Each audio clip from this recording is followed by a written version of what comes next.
On a cold January night in 1922, on the plains of Saskatchewan, Canada, with only a midwife to tie his umbilical cord, Joe Melashenko was born in a simple farm home, a loud, crying baby. His mother claims that's why he ended up with such a strong voice, because he expanded his lungs so well at birth. Joe's parents migrated from Russia to Saskatchewan in 1902, just a few years before the terrible Bolshevik Revolution, followed by the Ukrainian terror famine. The family took advantage of the generous offer of the Canadian government to provide land to these immigrants under the Homestead Act, $10 for a quarter section of virgin land, with the stipulation that they would till this land and make productive farmland out of it. They were known as sod busters, hardworking, industrious, and deeply spiritual. Joe had 3 brothers and 4 sisters. They loved singing together, especially on Friday evenings to usher in the Sabbath. They looked forward to this time when it seemed as though their very soul and body was refreshed in the spirit of love and devotion to God. Joe's dad, Peter, would pick up his guitar and play Russian hymns while his mom would start singing in her soprano voice. Then all his brothers and sisters would join in singing in 4-part harmony. One sister would go to the piano, his brother Walter would pick up his violin, and George on the balalaika. What beautiful music came from that home. Joe worked hard on the farm. This barn right here is where I had to milk the cows in the winter time, of course. Outside, of course, in the summer, up to 12 cows before I went to school. And, you know, I'd sing as I'd milk those cows, and the cows just poured out that milk, you know. And if a cow was dry in one teat, I'd sing in three-quarter time. If they were all there, I'd milk in 4/4 time. Before Joe's voice changed, imagine he actually had a high tenor voice at one time, he got a guitar, and even though he was not much of a singer yet, he strummed the few chords he knew and began to imitate the yodeling of Roy Rogers and Wilf Carter, the well-known cowboy musicians of the day. He would even yodel to the cows, and he claims that they gave more and sweeter milk because of that. Soon his voice changed, and he looked forward to every Sunday evening when he would tune into the most popular and beloved gospel quartet, the Stamps-Baxter Quartet. Joe especially loved listening to the bass voice of Virgil Stamps, and he began to copy his style. Joe's father died when he was a teenager. Oh, how he loved his dad. A model of Christ, always patient, never losing his temper, always seeing the good in others. Joe recalls that he could still hear the voice of one of the pallbearers. If Peter Melashenko doesn't make it to the kingdom, there's no hope for me. Planting the crops was now squarely on Joe's shoulders. He didn't know what fields were to be sown and which ones were to be left fallow. A couple of weeks after the funeral, a whole caravan of tractors and plows and discs and seeders came rolling into the farmyard. The members of his Beaver Creek church were coming to help put in the crop. Tears came to Joe's eyes as he stood there blinking at this miracle of grace. After high school, Joe attended Canadian Junior College and completed the 2-year junior theology requirements in 1 year. He sang in the college choir and began singing bass in a men's quartet. The music chairman loved Joe's deep bass, rich voice, and soon had him singing solos in church and other college programs. A few years later, some of the Ukrainian guys that he sang with at college formed a Ukrainian quartet for a Ukrainian-speaking broadcast. Norman Matiko, John Popovich, Joe Melashenko, and Lowell Bach. But Lowell Bach was not a Ukrainian, so they renamed him, in jest, Lowell Bachovich. What joy Joe got from singing with this quartet. Joe worked his way through Canadian Junior College by hand milking 10 cows at 4 o'clock every morning. He had to be done by 7 for breakfast and then classes. Now here's a glimpse into the character of Joe. His roommate told him where the fruit cellar was, where all of the McIntosh and delicious apples from the Okanagan Valley were stored. But there was no way to get into the fruit cellar. It was locked tight, except for a trap door that was impossible to reach, next to the boiler room. They never suspected that anyone would dare maneuver this way in. But I did, confesses Joe, and for the remaining school year, the fruit of knowledge of good and evil was my dessert. Now let's fast forward. 10 years later, when he was a singing evangelist in Winnipeg, he stood in front of the audience of truth-hungry people, and in his words he says, "As I would sing an appeal song, deep down in my soul the Holy Spirit was nudging me and saying, 'God can't bless these meetings, and especially your voice when your hands are stained with the sin by the apples you stole.'" You know what Joe did? He sat down and wrote a letter to the college president. Joe admits it was one of the hardest letters he had ever written.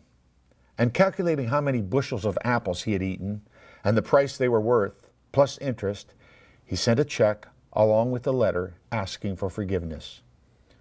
The college president stood before the student body and read the letter to them, weeping openly, and wrote back to Joe as he threw his arms around Joe via airmail and told him how he would hug and kiss him for being brave enough to make this confession.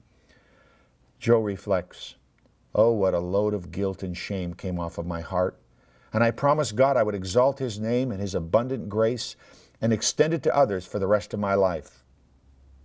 When evangelist T.T. Babienko, the very pastor who brought Joe's parents and family into the Seventh-day Adventist Church, when he heard that Joe and Ann were courting, he put his hand on Joe's shoulder and said, "Joe, you marry Ann. Don't let anyone else give you any other advice. I lodged in their home for several months while I was conducting evangelistic efforts, and I observed her during that time. She is such a deeply devoted, industrious, and kind girl. You will never find a more loving and sincere Christian anywhere than her." And he used to come to see me out this way, 7 miles. Either he'd come horseback or he'd come with his tractor.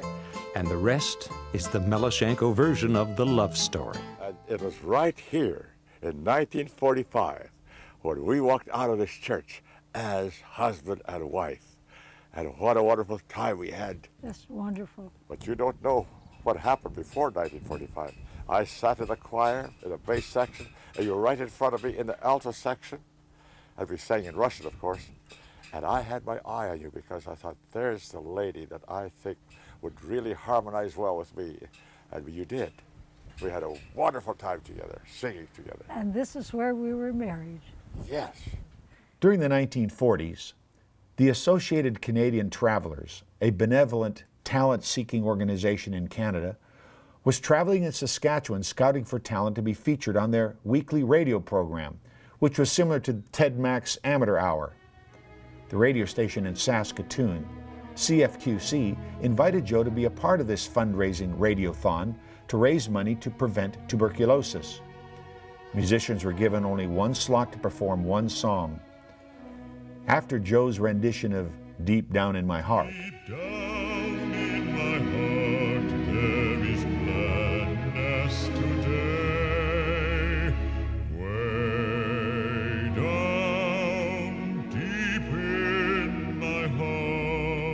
the switchboard operators could not handle the overwhelming number of pledges that were coming in. So Joe was asked to do another song. He chose "Old Man River." After the program was finished, Joe was the honored musician at the Bessborough Hotel, as he had raised more money than all the other performers combined. There were many temptations for Joe to use his talent in the secular world.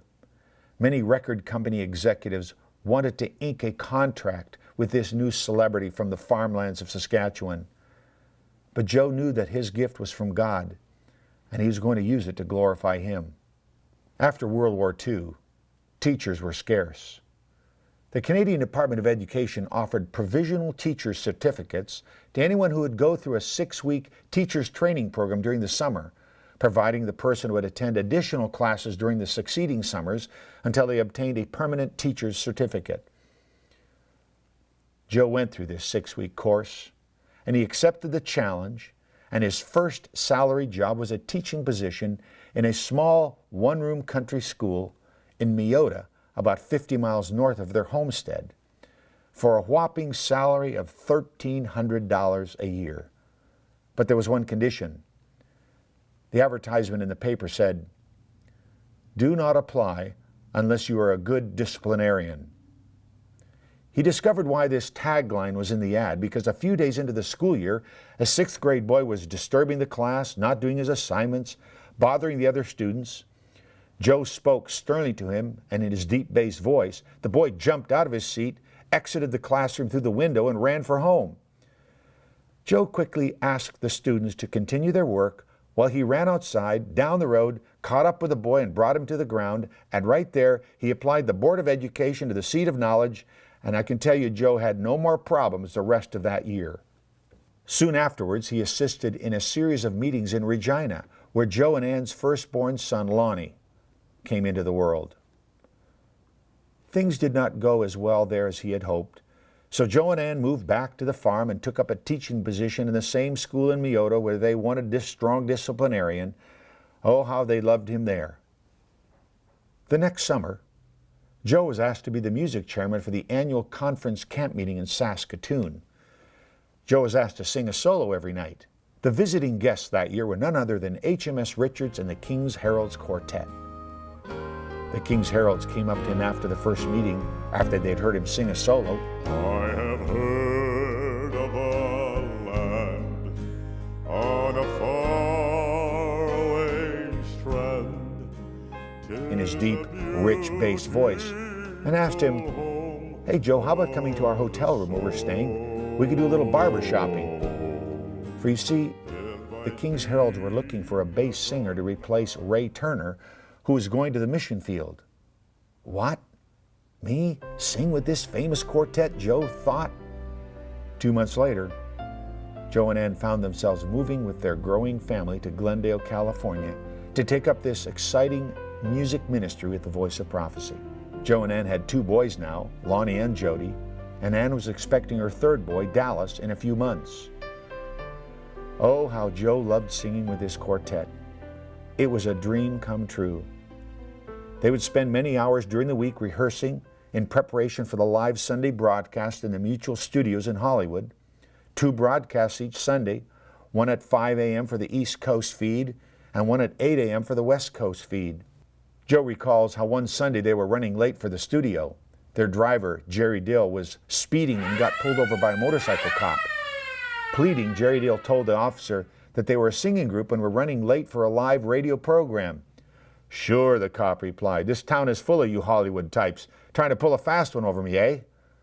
So Jerry turned to the rest of the quartet and asked them to start singing the theme song, "Lift Up the Trumpet and Loud Let It Ring," to convince the cop. Lift up the trumpet and loud let it ring. Jesus is coming again.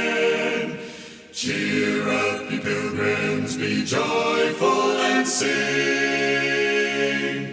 Jesus is coming again. Sure enough, he said, okay, get going. Life was good. But tragedy struck.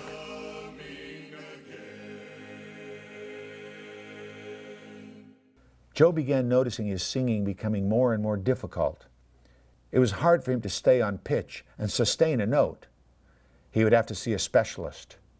And the news was like a bombshell. "Joe, you have a growth close to your left vocal cord that may be malignant.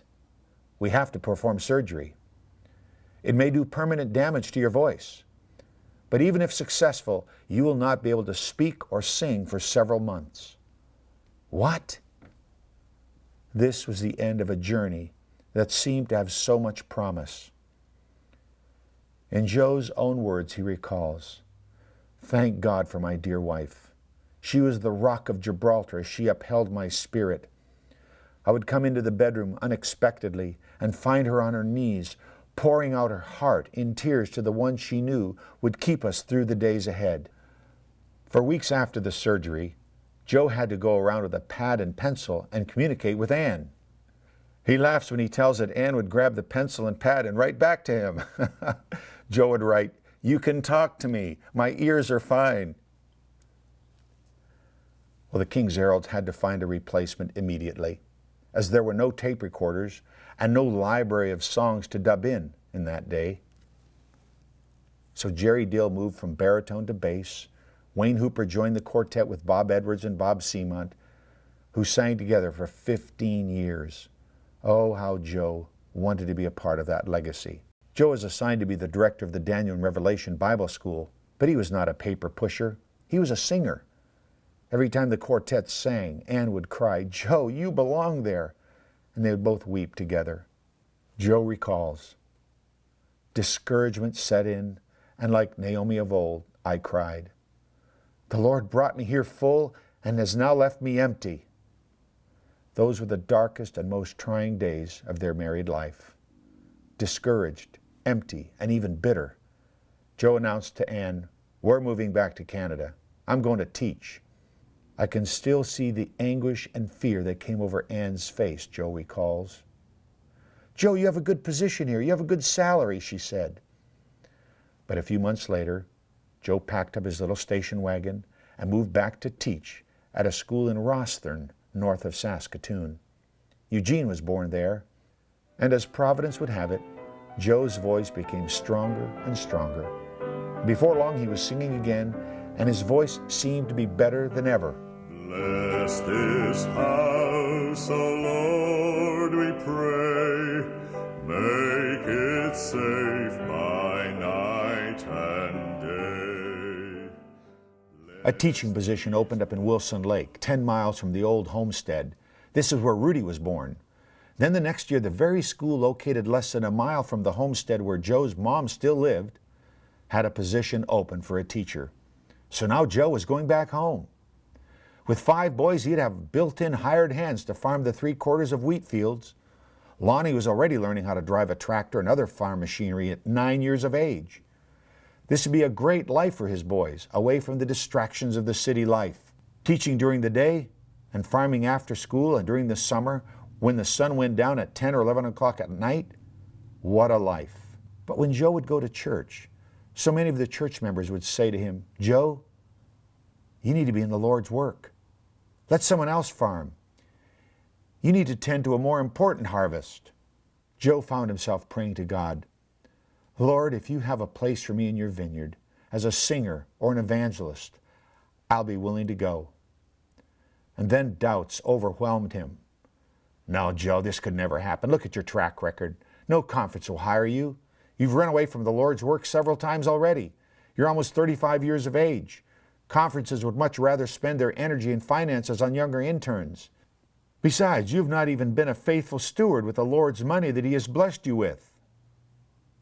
Joe sat down that night and wrote a check for all of the tithe that he had not paid. It took his entire savings in the bank. And then it happened. It was Friday evening, and weary from a hectic week, I was ready for bed by 7:30. We had a wonderful evening worship with the boys, telling stories and singing songs together. I went to bed and had barely fallen asleep when the phone rang. 2 longs and 2 shorts. I went to that party line phone. Long distance calling for Joe Melashenko from Boston. I stood there dumbfounded. I didn't know anyone in Boston. But then a familiar voice came loud and clear. "Hi, Joe." "Yes." "This is Dan Harris.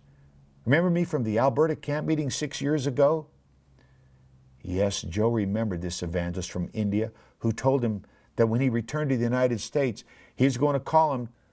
"I've come back from India and have been hired as an evangelist by the Southern New England Conference. I have asked the conference if they would be willing to hire you as my singing evangelist. I am praying, Joe, that you will accept this call." I had a desire to know, Lord, is this what I should do, is to leave the farm, and I was a teacher as well, and go into the singing career, although I wanted that. But we were settled in so beautifully here. I asked the Lord, I need a sign, just like Gideon put out his fleece. It was very dry that year, something like it's here now. And I'll tell you something. In April, it usually rains. The sky was cloudless. And I said this in my prayers. I knelt to pray that morning. Lord, I want you to send rain today if you want me to go. A cloudless sky, dry, high-pressure area.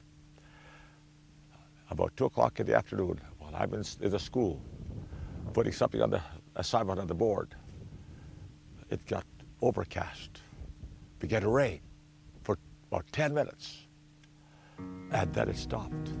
You know what? I found out later that it only rained in about a 1 mile radius. Without him I could do nothing.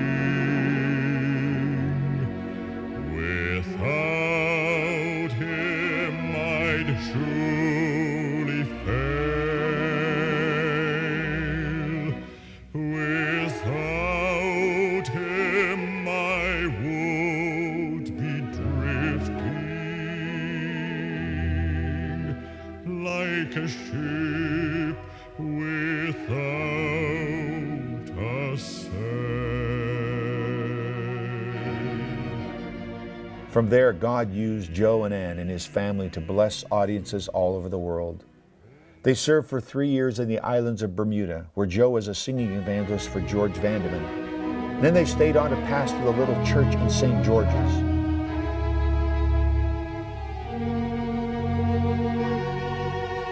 Then it was to Hagerstown, Maryland, where Joe was pastor and evangelist. And then on to Southern California with evangelist Don Gray and Lloyd Wyman, where they planted the Azure Hills Seventh-day Adventist Church, one of the largest churches in Southern California today.